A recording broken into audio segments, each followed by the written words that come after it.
Hello friends, எல்லோரும் எப்படி இருக்கீங்க? இன்றைக்கி வந்து கோதுமை உடைச்ச கோதுமையில் உப்புமா செய்ய போகிறேன். நல்லாயிருக்கும், உடம்புக்கு நல்லா தெம்பு.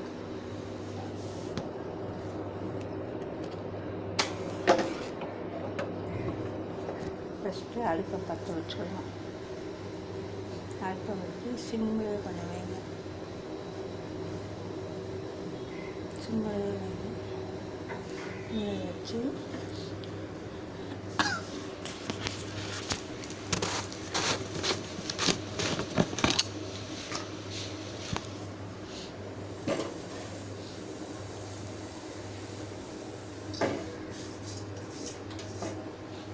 எண்ணெய் ஊற்றிக்கலாம். 2 ஸ்பூன் எண்ணெய் ஊற்றணும். கொஞ்சோண்டு தான் செய்ய போகிறோம், அதனால் 2 ஸ்பூன் எண்ணெய் ஊற்றிக்கணும். 2 ஸ்பூன் எண்ணெய் ஊற்றிட்டு இதுக்கு தேவையான பொருள் வந்து கடுகு,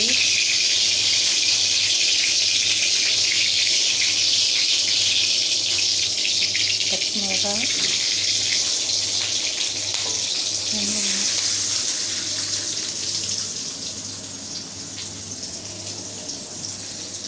கடுகு, பச்சை மிளகாய், வெங்காயம், கருவேப்பிலை இதையும் போட்டு நல்லா வதக்கணும். நல்லா வதக்கி நல்லா வதக்கணும். ஏன்னா அது உடச்ச கோதுமை உடம்புக்கு நல்லது. நல்லா வதக்கினச்சு நான் பால் காய்ச்சி ஆற வச்சுருக்கேன். நான் கொஞ்சோண்டு பால் காய்ச்சி ஆற வச்சுருக்கேன். அது கொஞ்சம் ஊற்றி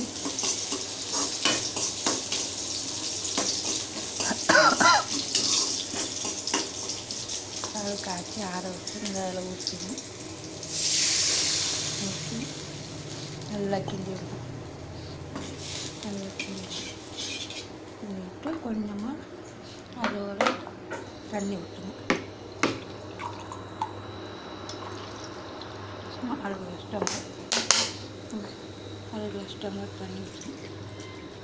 தண்ணி ஊற்றி கொதிக்கட்டும். நல்லா கொதிக்கட்டும். வச்சுட்டு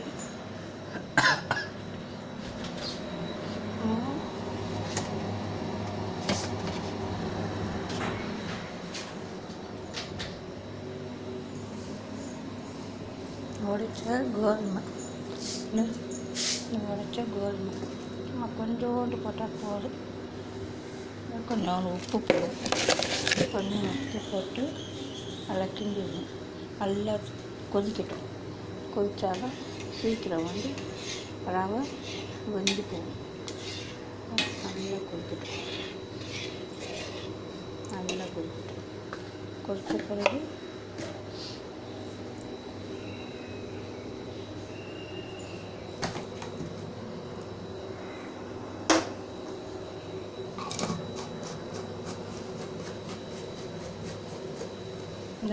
நல்லா கொதிக்கட்டும்.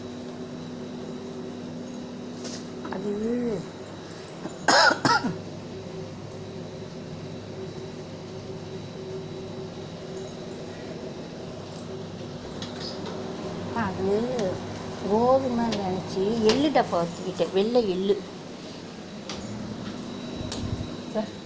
இதுதான் உடைச்ச கோதுமை. அது எள்ளு தூக்கிட்டு வந்துட்டு நல்ல வேலை அடை போடாமல் போயிட்டேன். டைட்டாக மூடி வச்சுக்கோங்களா, வீணாக போயிடும்ட்டு.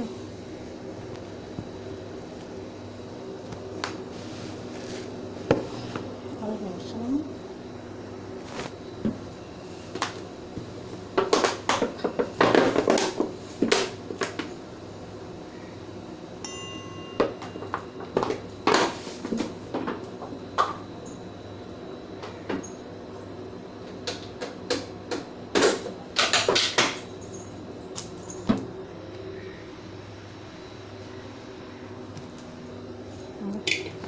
நிமிஷம்.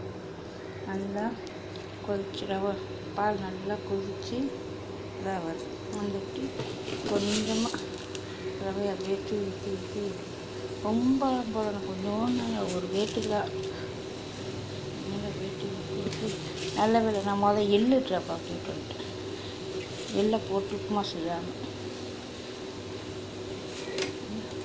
அதே போட்டு கிண்டிகிட்டே இருந்தால் போதும். ஒரு பேர் தானே, அப்போ கொஞ்சமாக செஞ்சு காட்டுறேன் உங்களுக்கு. நல்லா நம்ம ஸ்லோவாக வச்சாலும் கோதுமை நின்று வேகும். ஸ்லோவாக வச்சா கோதுமை நின்று வேகும். நல்லா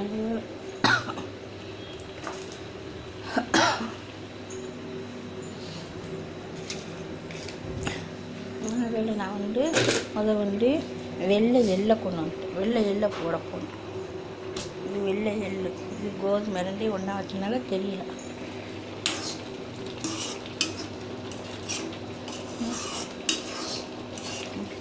நல்லா ஆனால் பால் ஊற்றிருக்கோம்ல, பால் ஊற்றினால்தான் உங்களுக்கு வெள்ளையாகும். அது பால் ஊற்றினா கொஞ்சம் டேஸ்ட்டாக இருக்கும். தண்ணிக்கு பதிலாக பாலை ஊற்றிருக்கோம், நல்லாயிருக்கும். ஏதாவது ஒச்சக்கடலை சட்னியே வேர்கடலை சட்னி அது போட்டு கூட சாப்பிடலாம். பெருமாளும் சர்க்கரை வச்சு சாப்பிடுவாங்க.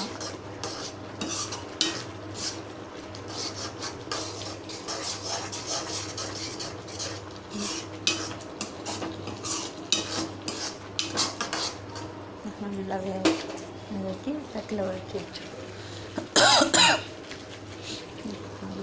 தண்ணி வச்சு கொஞ்சம் தண்ணி வச்சுச்சுன்னா போதும்.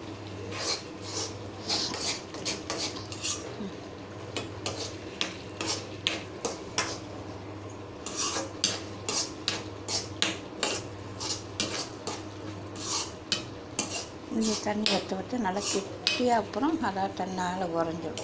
அடுப்பில் தான் நம்ம ஸ்லோவாக வச்சுட்டு கேஸ் அடுப்பில் திரும்பிடும். அப்புறம் நம்ம வச்சோன்னா சாப்பிட்டுக்கலாம். தேங்க்யூ. வேறு டிப்ஸ் அடுத்தது பார்த்து லைக் பண்ணுங்கள், கமெண்ட் பண்ணுங்கள். பாய்.